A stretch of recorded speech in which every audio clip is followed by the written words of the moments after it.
Hey, Matt McKay here with Expert Mortgage Group. We've got Sarah Morrison here today with BDO and Julio Menor.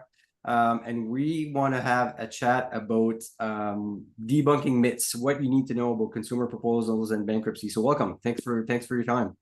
Thank you for having me. Yeah, you're welcome. You're welcome. So I guess I'll just jump right in. And first off, I guess Sarah, could you tell us a bit about debt counseling, financial recovery services offered by BDO, what you guys do? So basically, we have two tools in our toolbox.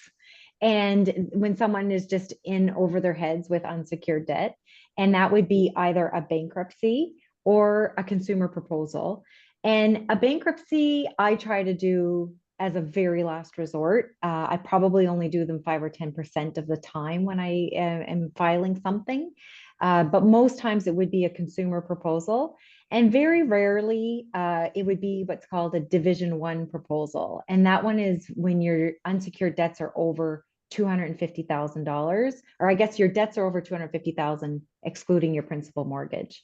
So those are a little more rare. Most of the time, people's debts are anywhere between 50,000 to the 250,000.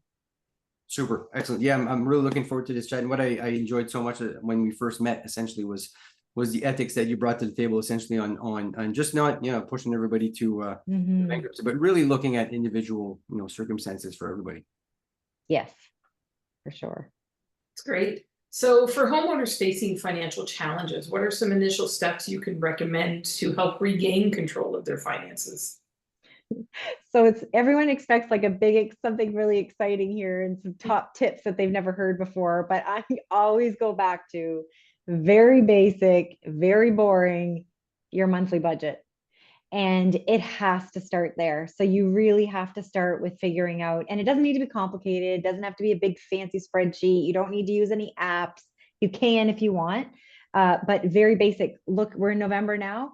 Go to October and look to see how much money came in. So how much after tax actually got deposited to your bank account and how much money went out in every way, whether it went out in cash, whether it went out on a credit card or out of your bank account using your debit card.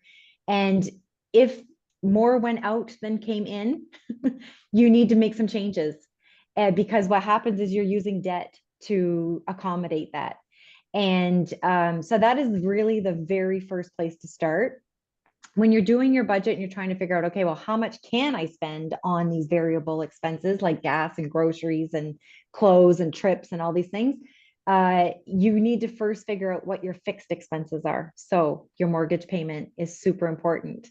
Your property tax, your car payment, all those things that come out every single month, whether you get out of bed or not. And then what's left over are your variable expenses.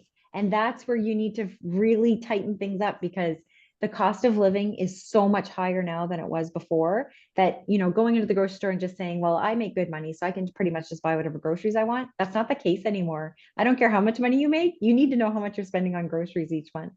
So though that is where I would start because if you're a homeowner, there's not just your mortgage and your property taxes. There's maintenance, there's your insurance. There's so many things that you have, being a homeowner that is so important. You want to make sure that you maintain that roof over your head. You can't miss that payment because foreclosure is real. We do see it. So that's definitely a priority for people. Tighten up all the variable expenses so you have enough for that mortgage payment. Great point. And I think some people just probably overcomplicate it or just you see it as a mountain, right? Like just Yes. how do I tackle this? But yeah, very solid point. Agreed.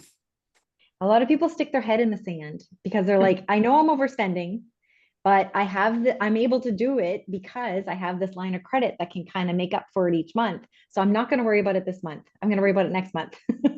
And you can because no one's knocking on your door yet. But when you see that line of credit going up slowly every month, and I've seen it myself, where I'm like, holy, okay, let's go. We need to I'll bring this back in because I know I'm overspending each month. Yeah. Sarah, can you explain how debt consolidation works and how it might benefit mortgage holders with multiple debts? Yeah. So we really a consolidation loan is different than a consumer proposal. And when I meet with someone, I don't really have like consumer proposal or bankruptcy just thinking about that. I'm actually keeping my mind open to all options. And so I kind of get, I do get their information. So, you know, what they have for assets, what they have for debts, and what their budget looks like. And then I kind of lay out for them what their options are. A consolidation loan is actually a really good option for some people if they have the capability and the credit available to get approved for consolidation loan at a bank, because that is, you know, not a bad credit or not a bad interest rate compared to like a credit card interest rate or a high interest loan interest rate. A consolidation loan might be the best option. And sometimes I tell people that if their credit is too far gone, if they've stuck their head in the sand too long and their credit score has now been affected, you can't get approved for a consolidation loan at a bank at a decent interest rate. That's when we look at doing a consumer proposal. A consumer proposal can look like anywhere from, you know, offering 20 to 25% of your debt with no interest. So if you have $100,000 of debt, we're saying they can pay you back $25,000 with no interest based on their situation. This is all they can afford. Do you accept it? And the creditors, based on the situation, you know, we never put forward a proposal we don't think will be accepted. We have to honestly think it's fair for both the creditor and the debtor. And so if it's a 25% proposal, it's probably because their only other option is a bankruptcy where they're going to get nothing. So it's kind of like, do you want 25% or do you want nothing? Then there's other people that, you know, they really can't negotiate much because let's say they have a lot of equity in their house or they have a high income where a bankruptcy, the creditors would actually recover a significant amount of their debt. Well, then we could say, you know, they can offer 75% of the debt. And sometimes it's even 100% of their debt, but over 5 years with no interest. So it relieves the pressure on the debtor in the sense that some people have 5, 10 different credit cards, lines of credits that they're trying to manage each month. And it's stressful. When are they due? People, creditors are calling. Like it's a lot of different stress. Whereas in a proposal, it's one payment and we take care, there's a stay of proceedings in place. So creditors actually can't contact them. And they make one payment to BDO or their trustee. And we take care of distributing that to their creditors. So it allows them to make headway toward their debt. After 5 years, that debt's going to be gone. And have that relief of stress where they're not managing a bunch of creditors and a bunch of payments. So I'm not sure if I answered your question. Well, yeah, and that's really interesting. And well, it's exactly to that point about, you know, debt consolidation. I've seen so many clients sometimes just rushing to pay off their mortgage, but I tell them, like, if you owe $4, whether you owe $2 on your mortgage and $2 in unsecured debts, or you owe $4 into your mortgage, you still owe the same amount of money. You need just to structure it differently where, you know, it's manageable payments, or, you know, just you're paying less interest because it's in a different kind of vehicle. But yes, no, I think that answers, yeah, well, yeah. And to that point, Matthew, it's like I run into a lot of people that are like in their 50s and 60s where they're so proud that they've paid off their mortgage, but they have all this unsecured debt and credit cards and lines of credit. And I'm like, no, you're paying 15 to 30% interest right now, where you could be paying what's a mortgage rate right now, Julia? Like 5%. yeah. Yeah. And I'm like, no, I know the old school is I want to own my home and I get it, but at what cost? True enough. I have that conversation frequently. Yes. What is a consumer proposal and how does it differ from filing for bankruptcy in the terms of protecting assets like your own? So in terms of protecting your assets, there's actually not much difference. A bankruptcy and a consumer proposal are both on your unsecured debt. So if you have a home, for instance, that's usually most people call in and they're like, I don't want to lose my home, I don't want to lose my car. So I don't want to do bankruptcy. And it's kind of like, well, that's not how it works. If you have a mortgage against your home, then really the home belongs to the bank until you've paid for it. So you have to continue to pay for it. And if there's no equity in your home, then actually you can file for bankruptcy. And we would tell you just keep paying your mortgage. It doesn't actually change your bankruptcy. Same thing for a proposal. Usually now we're starting to see people do have more equity in their home just because of the increase in value of homes. So if you were to go bankrupt, and I'm just throwing out easy numbers for me to do math, your house is worth 120,000 and you owe 100,000 on it, that means there's $20,000 of equity. So if you're in a bankruptcy, you would need to not only pay your mortgage of the $100,000 mortgage, you would need to make payments into your bankruptcy for that equity. And it would be monthly payments. A lot of times, if there's equity like that, we lean toward the proposal, because a bankruptcy, you don't want to be bankrupt long. You want to be bankrupt the minimum amount of time possible, usually 9 to 21 months, depending, or 24 months, depending on different factors. But a proposal, we can stretch it out over 5 years. So if you have $20,000 of equity to pay, it's a lot easier to do through a proposal. But you don't lose the asset. Let's say you had, I've had people before with like a four-wheeler, let's say that they own outright, and they are like, well, I can't go bankruptcy because I'm going to lose my four-wheeler. The same thing, we have to value the four-wheeler. You know, let's say it's worth $4,000 and you went bankrupt and you're like, I want to keep it. Well, the creditors don't really care if you make payments into your bankruptcy for that $4,000, or if the trustee goes and gets the four-wheeler and sells it at an auction for $4,000. As long as we collect $4,000 to give to your creditors, that's what matters. So people think we just automatically lose all our assets. It doesn't actually work like that. We go through each individual asset and we decide what's best for you. You know, maybe it's not worth keeping the four-wheeler and just give it up and we'll give that money to your creditors. Maybe it doesn't even work. You know, so it's not an automatic, you lose all your assets. That's just not how it works. Yeah, so thanks. So on that, I guess when we are diving into the difference of consumer proposal versus bankruptcy, maybe let's touch on a person's credit. Like, what's the impact on somebody's credit to go bankruptcy versus consumer proposal? You know, and establishment. That's a common question. And some people think, you know, so specifically at the credit bureau, an R9 is a bankruptcy. An R7 is a proposal. So you would think an R7 is not as bad as an R9. But in reality, if you go to the bank and try to borrow money and you're an R7 or an R9, it's the same thing. So doing one over the other just for how it affects your credit is, to me, is not a reason to do one over the other. There's so many other reasons to do a proposal versus a bankruptcy or vice versa. But how it affects your credit is, honestly, if you're a first-time bankrupt and you have no surplus income, your bankruptcy could be done in 9 months, and you could start to rebuild your credit after 9 months, which is not very long. So sometimes a bankruptcy, it's actually easier to rebuild your credit after. Most times that's not how it works. So most times your bankruptcy won't last 9 months. It'll be 21 or longer. So you can only start to rebuild your credit once you're done. And it stays on your credit bureau for quite a few years after. A first-time bankruptcy is 6 to 7 years. A second-time bankruptcy is 14 years. So I try to avoid doing a second-time bankruptcy if at all possible, because a proposal, during that time that you're repaying your proposal, we usually do a proposal over 5 years. You can do it shorter or you can pay it off faster, but you can't really start to rebuild your credit until you're done. So if you take the full 5 years, it'll be hard to rebuild your credit before those 5 years. It only stays on your credit bureau for about 3 years after you're done. So the faster you pay it off, the faster you can start to rebuild your credit.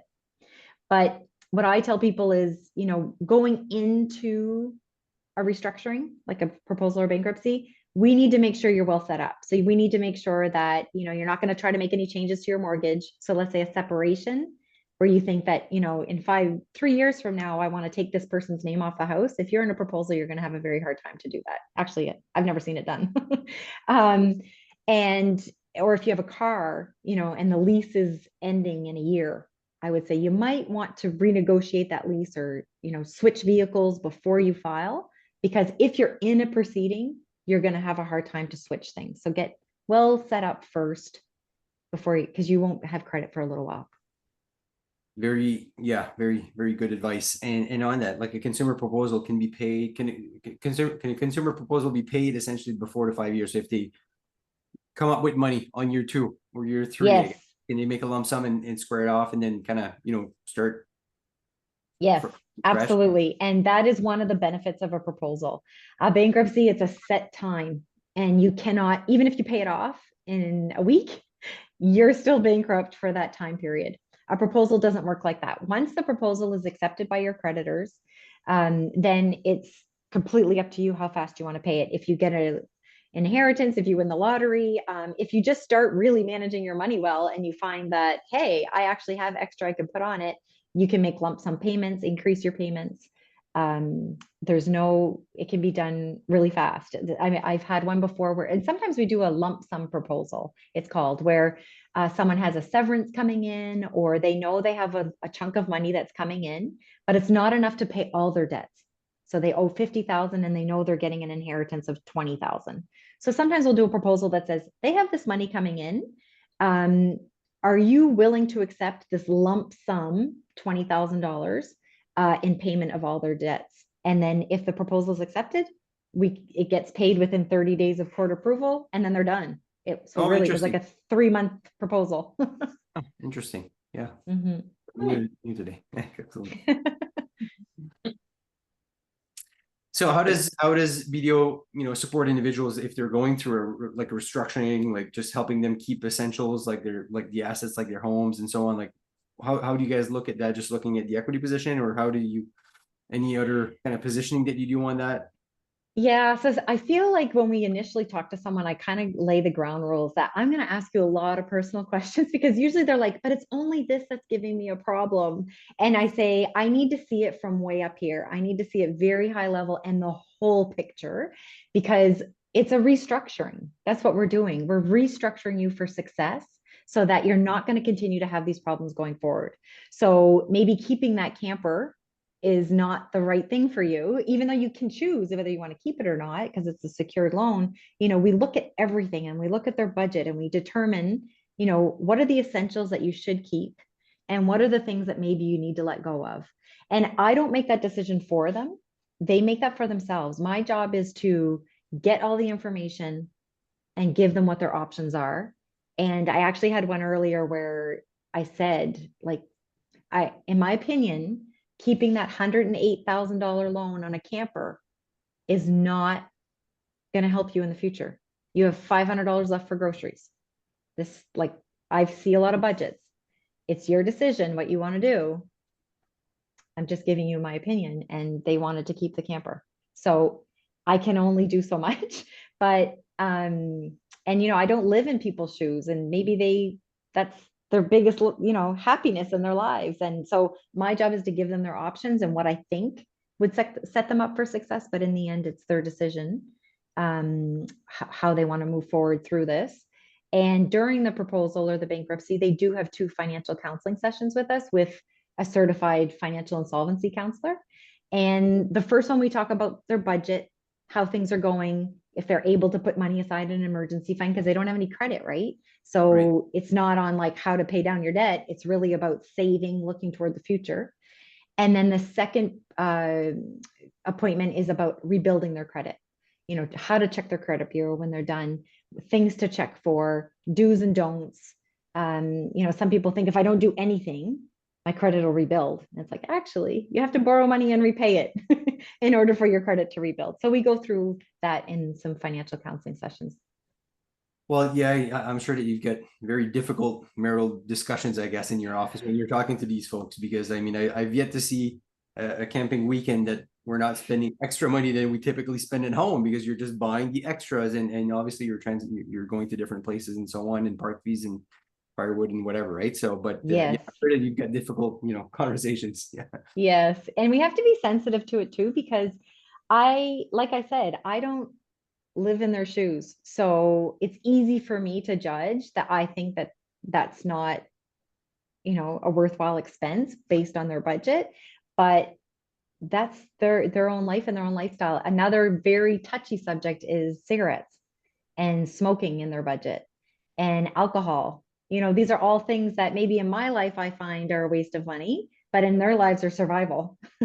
And so we have to be open to, everyone is different and everyone makes different choices. And I'm just here to try to guide them and make the best choice for them.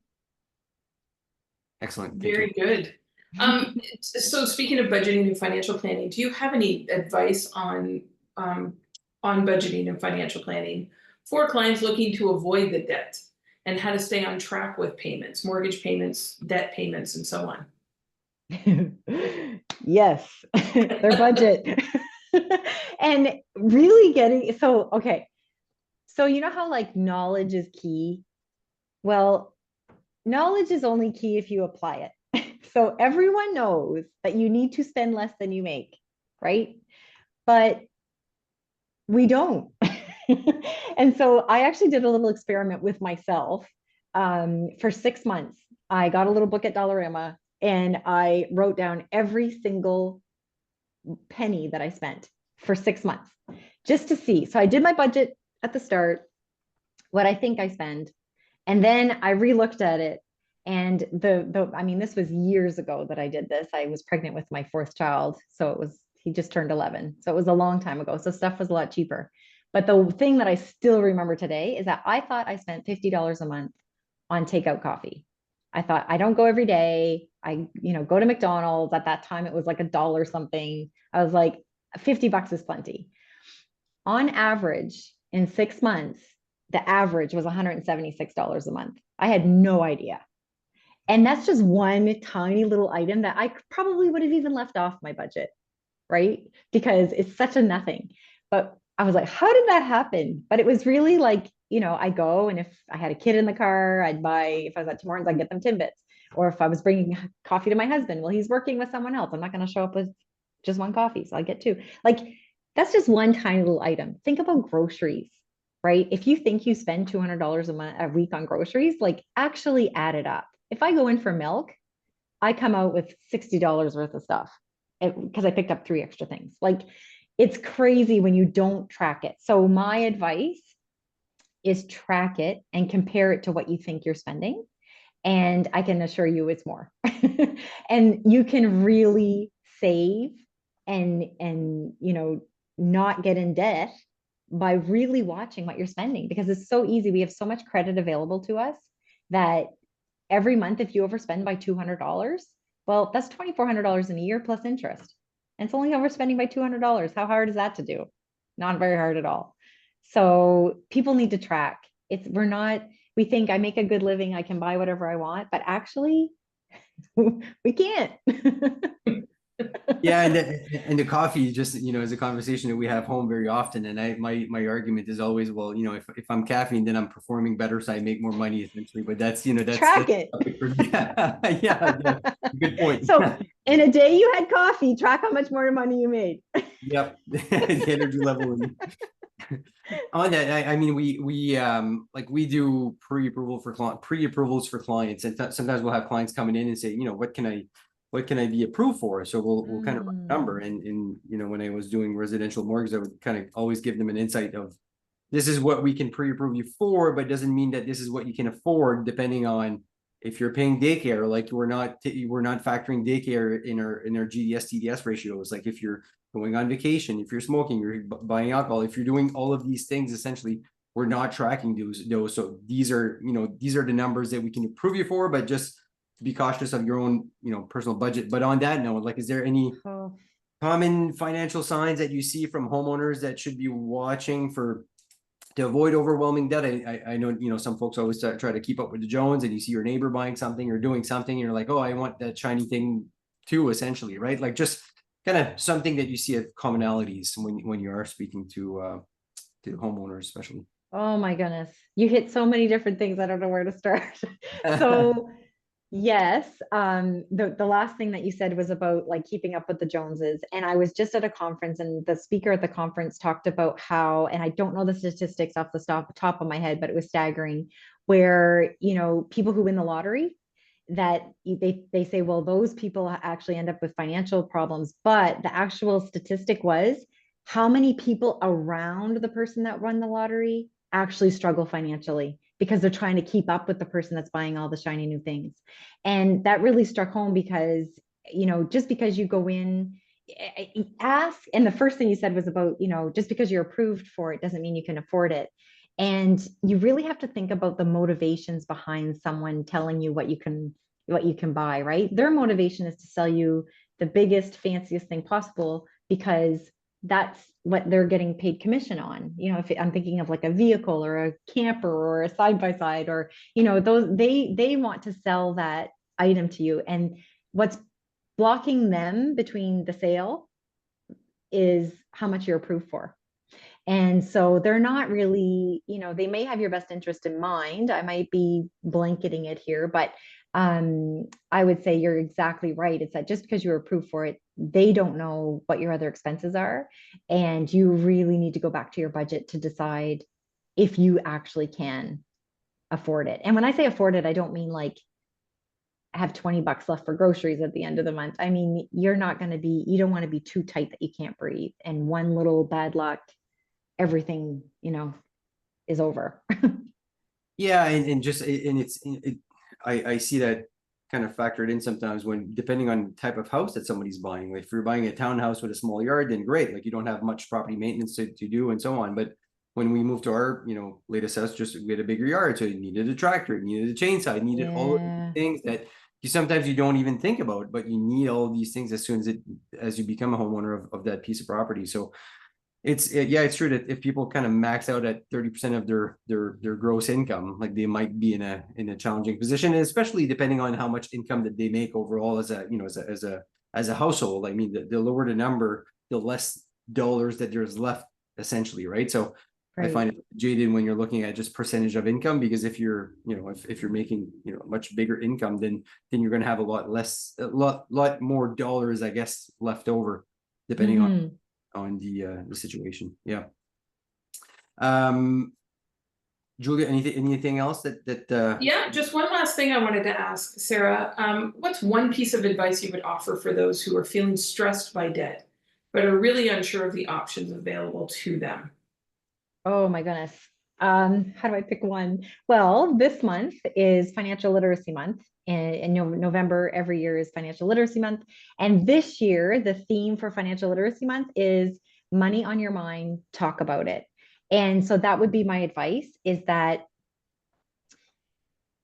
we all, myself included, we put up a front that everything is okay. My stuff is together and I don't have any financial issues, right? And everyone you look at kind of puts up that front.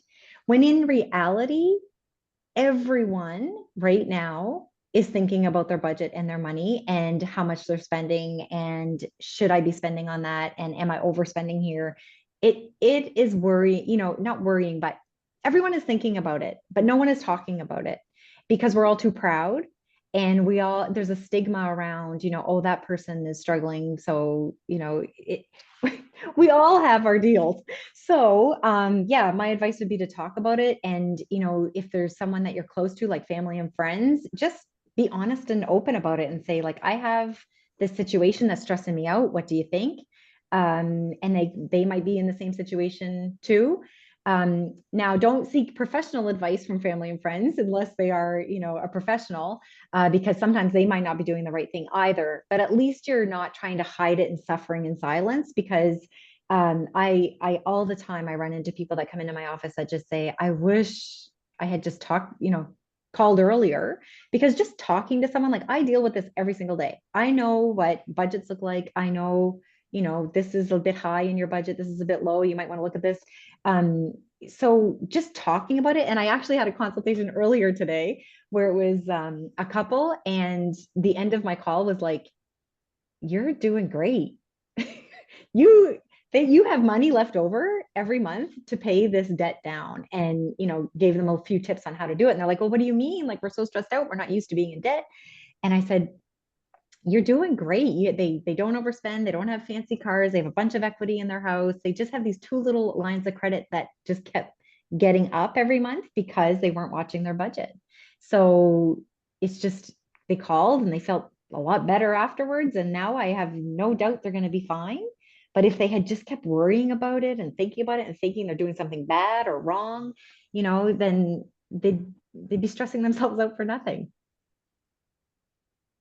Well, that's great, sir. I just appreciate your time and offering your expertise. I guess next step, if somebody is feeling the pressure, wants to have a chat with you or your office, I guess, like what's the best way for them to get in touch with you, and anything else that you'd like to offer, I guess, the audience.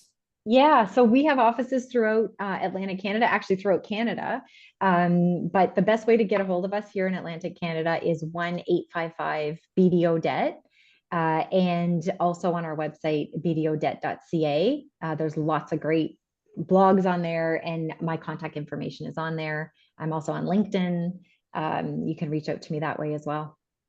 Super, excellent. And I was looking on your website, and it seems like there's great, advice and calculators and stuff for those that want to kind of dive in and see a bit of what it's all about essentially before diving in. I know sometimes it can be intimidated, but I appreciate your insight, your expertise, like and the way that you guys do business. I mean, that's what struck me at first when we first met, was the ethical approach that you guys had. That you weren't just, pushing everybody into one solution for everybody. It was just like tailored to what they needed.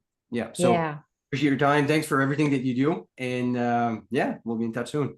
Thank you so much for having me on the show. I could talk about insolvency all day. Thank you so much, Sarah. Okay, bye. Bye.